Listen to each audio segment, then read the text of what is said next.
죽음이 그 사랑을 깨지 못합니다. 죽음의 세력은 육신은 죽일 수 있어도 그 사랑하는 영의 세계는 침범조차 못하죠.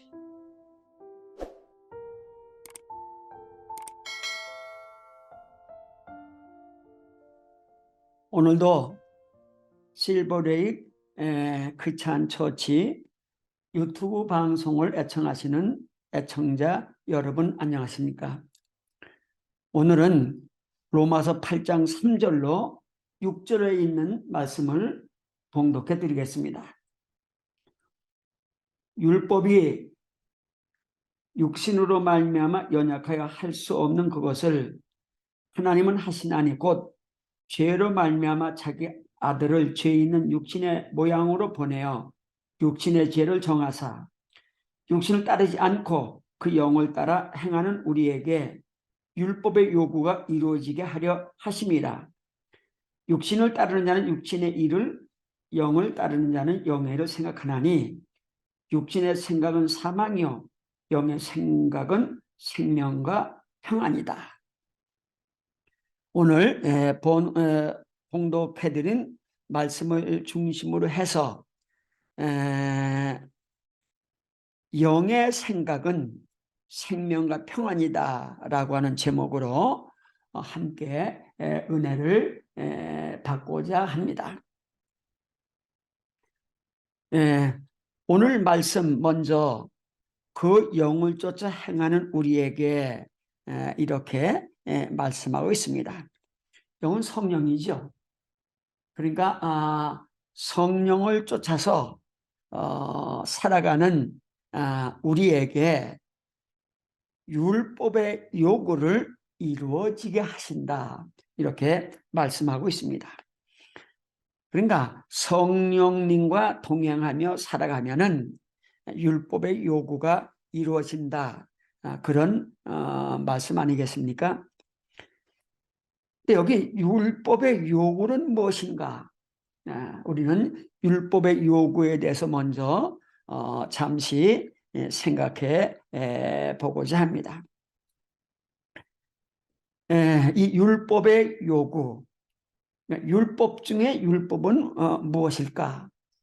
예수님께서 말씀하시기를 제일 큰 계명은 이것이니 서로 사랑하라라고 말씀하고 계십니다. 그러니까 제일 큰 계명, 율법 중에 율법은 너를 사랑하는 것처럼 이웃을 사랑하고 또한 하나님을 사랑하라. 이것이 제일 큰 계명이라고 우리에게 가르쳐 주셨습니다. 그래서 예수 안에 있는 생명의 성령의 법, 생명의 성령의 법, 그건 사랑입니다. 사랑은 영원한 생명이죠.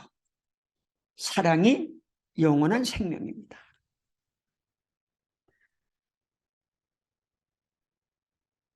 육신의 생각은 사망이요 이렇게 기록되어 있습니다. 오늘은 영을 쫓아 행하는 우리에게 율법의 요구를 이루어 주시고 그래서 영의 생각은 생명과 평안이라 라는 이 말씀을 간증 하나를 하면서 이 말씀의 뜻을 생각해 보고자 합니다. 이 간증은 성령님이 어떻게 역사하셨는가를 간증하는 겁니다. 성령님께서 어떻게 인간 속에서 역사하셨는가를 간증하고자 합니다. 왜냐하면 성령님은 모든 생명의 주인이시죠. 네. 모든 존재는 성령 안에 있습니다. 그래서 성령 하나님의 영이자 예수님의 영 아니겠습니까? 성령은 이렇게 지구의 모든 생명의 주인이실 뿐만 아니라 온 우주에 우주 넘어 영원한 하늘나라에서도 성령님은 충만하시고 성령님은 영원한 생명의 본질이 되시는 거죠. 그래서 이 성령님은 지구상에 있는 모든 생명들도 사랑하셔서 키우시고 입히시고 지켜주시는데 인류는 더욱 말할 것도 없죠. 하나님 형상대로 창조한 인간들은 성령님은 너무나 사랑하시죠. 그 가운데서도 하나님의 자녀된 성도들은 특별히 지극히 사랑하시죠. 사실은 하나님의 자녀된 성도들에게는 성령님이 그 심령 깊은 마음 속에도 계시고 또 그의 육신에게도 함께 하시고 그래서 성령님은 그의 마음과 육신 그와 동행하십니다. 어린아기가 어머니 품에 있듯이 성도들은 성령님의 품 안에 있는 것이요. 우리가 그것을 느끼지 못하기 때문인데요. 저는 이제 2006년도 4월 22일 날 페인트 칠을 하다가 높은 사다리에 떨어졌습니다. 그래서 척추 3번째 뼈가 이제 부러졌으면 반신불수도 되고 완전히 이제 인생이 망가지는 건데 3분의 1만 깨지고 쪼개져서 못 쓰게 됐습니다. 또 그 3번째 뼈로 소대변을 관장하는 신경이 지나가는데 신경 끊어지면 이제 끝난 건데 신경이 끊어지지 않고 충격으로 아주 크게 부었습니다. 아직도 그 부은 것이 완전히 해결 안 됐으니까 굉장히 크게 부은 거죠. 그래서 병원에 한 20여일 있다가 알바라도하고 시빌가에 있는 양로원으로 가게 됐습니다. 이 양로원은 이제 혼자 힘으로 살아가기 어려운 분들 또는 나이가 젊다 하더라도 못 고칠 병에 걸려가지고 죽음 직전에 놓여 있는 사람들이 거기 모여 있더라고요. 저는 102호실을 배정받았는데 이 102호실은 101호실 흑인 아주 꼴약 같은 세 분이 계셨고 또 102호 제 방에는 제가 가운데 제 오른쪽에는 한국 할아버지 왼쪽에는 히스패닉 할아버지가 있었어요. 다 죽음 직전에 있는 분들입니다.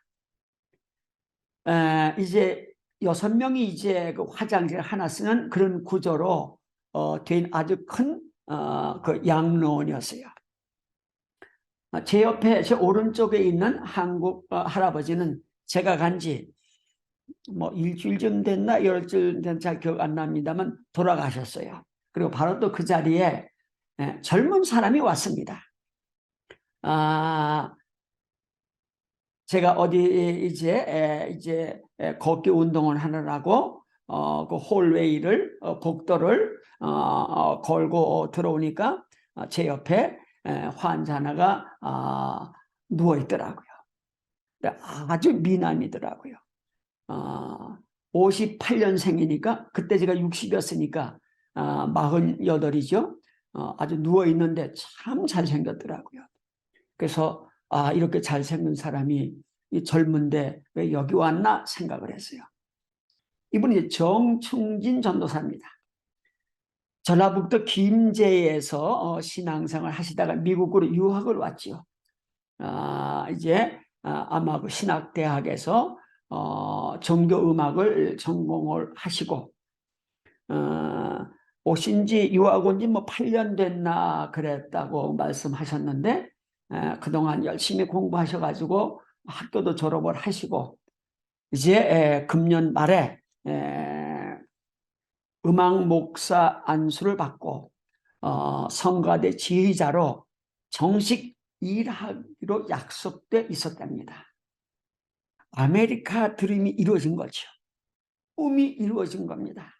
미국에 와서 고생고생하며 공부해가지고 이제는 그 꿈이 이루어져서 성가 지휘자로 음악 목사로 이제 앞으로 꿈을 피울 일만 남았는데 몸이 좀 이상해가지고 종합검진을 받으러 병원에 갔더니 청천벽력 같은 소식을 들었습니다.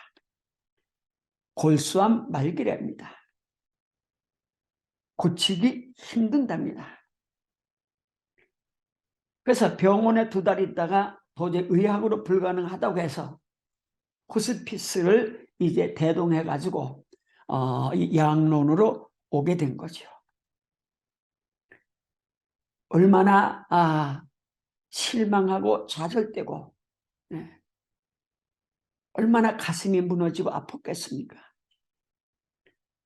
꿈이 이루어지는 순간인데 이제는 성공했나 싶은데 이제 남은 인생은 성가 지휘하면서 음악 목사로 가족과 함께 행복하게 살 줄 알았는데 꿈에도 생각 못할 골수암 말기 환자가 돼가지고 병원에서 못 고치겠다고 호스피스 딸려 보내가지고 이 양론으로 왔으니 그는 절망 가운데 빠졌습니다. 오늘 말씀에도 육신을 따르게 될 때에는 육신의 일을 생각하게 된다 그랬습니다. 육신을 따르게 될 때는 육신의 일을 생각하게 되는데 육신의 생각은 사망이다라고 오늘 기록되어 있습니다.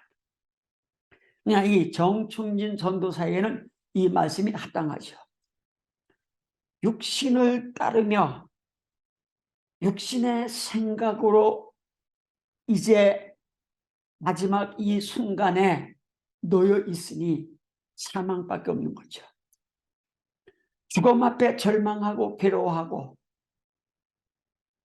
그래서 그는 눈도 뜨지 않고 입도 열지 않고 하루 종일 눈 감고 입 다물고 있습니다. 살았다니가 죽은 자죠. 그냥 죽은 듯이 누워 있습니다. 아내가 8시 출근하면서 잠깐 입에다가 숟갈로 물 떠넣어주고 가고 또 점심때 와서 잠깐 입에다 물 이렇게 떠넣어주고 가고 저녁 때 퇴근해서 5시 와가 8시까지 그 옆에 있다가 갑니다. 아내가 있어야 눈도 뜨고 물도 받아 먹고 그저 몇 마디 이야기를 하지 간호사들이나 다른 사람들과는 전혀 말도 하지 않고 전혀 관계가 되질 않습니다. 저는 마음에 생각을 했습니다. 왜 옆에 있던 그 한국 할아버지는 완전히 식문 인간이어서 제가 그번에 전도할 기회도 없었는데 식문 인간이었기 때문에 이분은 이렇게 인물도 훤칠하고 아직은 식물 인간은 아니고 그죠? 물도 받아 먹고 아내와 이야기도 하는 것 보니까 내가 하나님 말씀을 잘 증거해야 되겠다. 그런 생각이 들었습니다. 근데 의사소통이 안 됩니다. 가슴 밑으로는 다 죽어가지고 감각이 없는데 가슴 우르는 살아 있습니다. 이제 주검이 조금씩 우러 올라가는 거죠. 손도 만지면 따뜻합니다. 내가 손을 만져도 반응이 없습니다. 내가 말을 걸어도 반응이 없습니다. 그 부인이 자기 남편이 전도사라고 이해했기 때문에 또 이름도 알려줘서 내가 정 전도사님 하면서 대화를 시도해보지만 전혀 반응이 없습니다. 그래서 내가 그 부인에게 꿀을 좀 사오라 그랬습니다.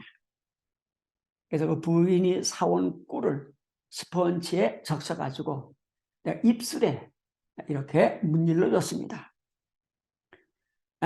듬뿍 이제 물에 섞은 그 꿀을 입에다 이렇게 적셔주니까 아무래도 입을 다물고 있어도 입술에 이렇게 적셔주니까 그것이 혓바닥에 닿게 되고 혓바닥에 닿으니까 달짝지근한 게 얼마나 맛이 좋습니까?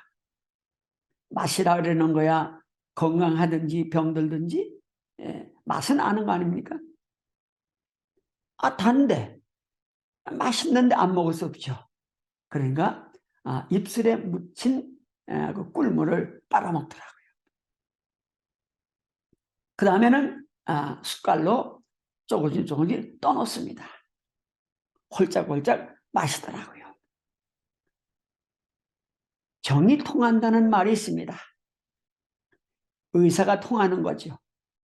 이제 정충신 전도사와 제가 마음이 통하게 됐습니다. 그도 죽음 직전이지만 저도 2010년도에 마지막 건강검진에서 생존율 7%, 죽을 확률 93%니까 사실 그 당시도 죽을 목숨이니까 그 양론으로 보내진 거고 또 1호실이 대개 온 지 몇 개월만 다 죽더라고요. 옆에 있던 흑인도 제가 넉 달인가 그 병원에 있었는데 2명이 돌아가셨어요. 제 방도 한 할아버지 돌아가시고 또 나중에 정충진 전도사도 세상을 떴으니까 그럼 저도 그렇게 죽는 거죠. 생존율 10%짜리가 정충진 전도사가 너무도 안타까워서 또 신학을 하신 분이니까 잘 말이 통할 것 같으니까 이제 이야기를 시작했습니다. 제가 그분한테 한 이야기는 영원한 생명에 대한 이야기입니다. 전도 삶에 나나 영원한 생명이 있고 그 영원한 생명은 죽은 다음 천국에서만 있는 것이 아니라 하나님의 자녀들에게는 그 영원한 생명이 지금 육신을 입은 여기에 있다고 하는 말씀을 했습니다. 왜냐하면 영의 생각은 생명과 평안이니까 또 그리스도 예수 안에 있는 생명의 성령의 법이니까 이 생명의 성령의 법은 사랑이니까 그러니까 사랑하면 그 사랑은 하나님도 사랑이시고 예수님의 제일 큰 계명도 사랑이고 성령님은 하나님의 사랑을 인간 마음에 전달해 주시는 분으로 보혜사로서 사랑이시니까 사랑은 그래서 이 땅에 사는 동안에 사랑하게 되면 그거는 영원한 생명이라고 하는 것을 이야기했습니다. 전도사님이 죽음 직전에 있고 그래서 불안하고 염려되는지 몰라도 돌아가시기 전에 아들을 사랑하고 아내를 사랑하고 옆에 있는 나를 사랑하고 그리고 우리의 생명의 주님이신 주님을 사랑하고 창조주 하나님을 사랑하면 죽음 직전에 있지만 전도사님은 영원한 생명으로 지금 여기 살고 있는 것이고 지금 여기에서 영원한 생명으로 산다면 죽음은 내 육신은 죽일 수 있어도 내 영원한 생명은 죽이지 못하니까 내 육신은 죽어도 죽음이 죽이지 못하는 내 영원한 생명은 살아서 아버지 나라에 가서 아버지와 함께 영원히 산다고 하는 이야기를 했습니다. 그래서 전사님이 중요한 것은 영생을 맛보며 사십시오. 죽음 때문에, 육신의 생각으로 죽음 때문에 좌절하고 절망하고 무서워하고 실망하지 말고, 신학도 했고 목사 한 수 받으려고 했던 사람인데 여기에서 영원한 생명을 가지시면 새로운 사람이 됩니다. 새로운 세상이 열립니다. 육의 생명에서 영의 생명으로 옮겨집니다. 그러니 죽음을 두려워하지 마시고 영적인 삶을 살으시라 얘기했습니다. 설명했습니다. 세상 사람들은 태어나서 죽으면 그것을 전생이라 그럽니다. 전생, 전인이죠. 태어나서 죽을 때까지가 인간의 생애라고 그럽니다. 근데 하나님의 자녀는 그렇지 않습니다. 하나님의 자녀는 태어날 때, 소년 때, 청년 때, 장년 때, 노년 때, 그리고 죽을 때, 그리고 죽음 넘어 다시 살 때가 있습니다. 죽음은 한 때입니다. 끝이 아니고 우리는 영원한 생명으로 살아가기 때문에 영원한 생명은 내 육신이 죽이지 못하는 것이니까 사탄이 침범할 성리된 것이 아니니까 내 영원한 생명은 세상 육신은 죽어 흙으로 돌아가도 내 영원한 생명은 흙으로 돌아갈 육신이 새 몸을 입고 새로운 하늘나라에서 살아가게 될 때에 우리는 그 나라까지 통틀어 영원히 사는 삶 전체를 통틀어 그 전입니다. 그것이 우리의 인생 생애다. 지금은 전도사님이 끝이 아니니까 영원히 살 수밖에 없으니까 죽음은 두려워할 필요도 없다. 그래서 바울은 죽음아 너의 독이 어디 있느냐? 너의 써놓은 것이 어디 있느냐? 라고 비웃지 않았습니까? 생명의 주인인 하나님만 믿으면 하나님은 아들의 피로 우리를 영원히 살리시니까 영원한 생명을 가지라고 얘기를 했습니다. 그는 고개를 끄덕끄덕 하더라고요. 제 말이 옳다고 인정한 거죠. 모르는 건 아니었는데 다시 들으니까 진리인 걸 깨닫게 됐습니다. 그래서 저하고 얘기를 이제 자주 합니다. 본인 이야기도 하고 저는 또 계속 그런 이야기를 해주고. 근데 이제 이 전도사님이 한낮에 잠을 잤어요. 아마 한 30분 잔 것 같은데 깨어났는데 저에게 얘기를 했습니다. 목사님, 제가 황홀한 꿈을 꿨습니다. 꿈에 하늘나라를 갔는데 너무 행복하고 너무 기분이 좋고 너무 만족하고 너무 감사하고 이런 꿈 처음이고 또 이런 감정 처음이고 꿈을 깬 다음 꿈을 깨고 났는데도 그 기분이 그대로입니다. 나는 너무 좋습니다. 목사님 말씀하신 것처럼 내 안에 영원한 생명, 사랑이 있음을 저는 믿게 됐습니다. 왜냐하면 그 꿈에서 하나님을 만났고 그래서 하나님을 사랑했기 때문이죠. 이 꿈을 꾼 다음에 이제 아내가 퇴근하고 왔는데 퇴근하고 온 아내의 손을 잡고 그동안 자기가 아내에게 잘못했던 모든 것들을 고백하면서 내가 당신에게 너무 잘못한 게 많다고,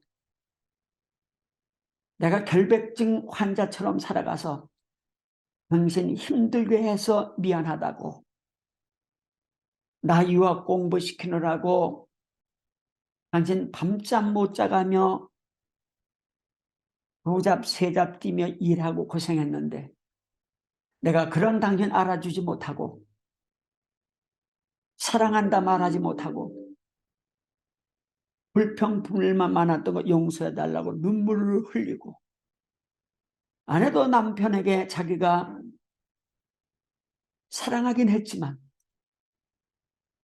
정말 표현하지 못했고 사랑했음에도 불구하고 마음 편하게 해드리지 못한 거 죄송했다고 하며 두 부부가 서로 끌어안고 1시간 넘게 울며 고백하며 뜨겁게 사랑하는 걸 봤습니다. 두 부부가 아내가 죽어가는 남편을 가슴에 안고 헤엄없이 울며 사랑했습니다.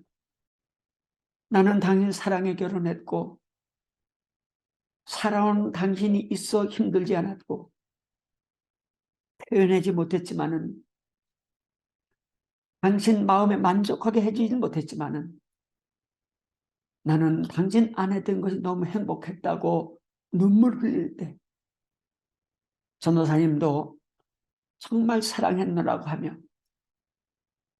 서로 울고 뜨겁게 포옹하는 거기에 저는 성령님이 거기 계셨고 바로 거기가 영원한 생명이 있는 곳이고 거기가 영원한 세계임을 믿었습니다. 사실 이 세상과 영혼은 잠복수 차이입니다. 단수는 세상 시간이고 복수는 하늘나라입니다. 오리온 하면 단수, 이 세상 시간이죠.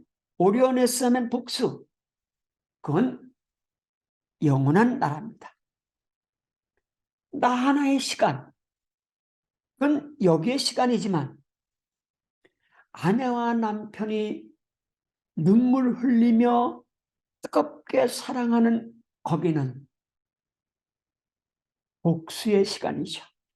그건 복수입니다. 아내의 시간과 내 시간이 사랑으로 연결된, 그래서 사랑이 있는, 영원한 생명이 있는 그 순간은, 그 시간은 세상 시간이 아닙니다. 그거는 영원한 세상이죠. 우리는 이 세상에서 살며 영생을 맛봅니다. 그래서 순간이라고 말합니다. 세상 시간의 영원한 나는 순간이다 라고 말하지 않습니까? 그 두 분은 그 이후로 정말 사랑하며 서로 의지하게 됐고, 전사님은 꿀물을 마시더니 죽을 먹더니 하루는 부인에게 여보, 내가 설렁탕을 너무 좋아했는데 퇴근하고 올 때 설렁탕 좀 사오라고 해서 설렁탕 한 그릇은 다 먹더라. 가슴 밑으로는 싸늘하게 죽어있는 상태지만 아직 가슴으로 살아있는 부분은 먹을 수도 있고 희망을 가질 수도 있고 아내를 사랑할 수도 있고 영원한 나라를 꿈꿀 수도 있고 전혀 새로운 사람이 됐습니다. 새 사람이죠. 새로운 창조물이죠. 성령으로 거듭난 사람입니다. 무엇이 증거된 거죠? 사랑이죠. 아들을 사랑하고 아들 하나니까 아내를 진실로 사랑하고, 아내가 아침에 왔다 가면 아내를 그리워 찾고, 점심때 잠깐 들렸다 가면 또 그리워서 찾고, 퇴근하고 오면은 너무너무 좋아서 서로 부여안고 못다한 이야기들을 하고, 그 세계는 아름다운 세계였고 그 세계는 영의 나라였고, 이미 그 세계는, 그 순간들은 죽음을 이긴, 죽음이 그 사랑을 깨지 못합니다. 죽음의 세력은 육신은 죽일 수 있어도 사랑하는 영의 세계는 침범조차 못하죠. 그래서 정춘진 소사는 새로 태어났습니다. 오늘 6절 말씀, 육신의 생각은 사망이요 그는 사망을 이겼죠. 영의 생각은 생명과 평안이라. 그는 사랑하게 됐으니까 아내도 자식도 부족한 저도 병원에 있는 간호사들도 또 하나님도 사랑하게 됐으니까 생명이죠. 영의 생각은 생명이요 평안이다. 영의 생명, 사랑하게 되니까 평안했습니다. 그는 죽음이 두렵지 않았습니다. 그는 정말 평안했습니다. 아내와 헤어지는 것이 아니라 먼저 가는 거죠. 먼저가 아내에 있을 곳을 준비하며 기다리고 있는 거죠. 주님이 내 아버지 집에는 거할 곳이 많도다. 내가 먼저가 너희를 부르겠다고 말씀하지 않았습니까? 오늘 봉독한 로마서 8장 3절로 6절에 있는 말씀, 성령은 이렇게 정충진 전도사를 그 심령 속에 들어가셔서 그 육신을 어루만지시면서 그와 동행하시면서 그를 새롭게 만드셨습니다. 성령님은 정충진 전도사만이 아니라 저도, 말씀 듣는 여러분들도 항상 동행하시고 항상 나와 함께 하시며 보혜사로서, 어머니로서 나를 돌보고 계심을 믿으시는 여러분 되시기를 간절한 마음으로 축원해 올립니다. 아멘.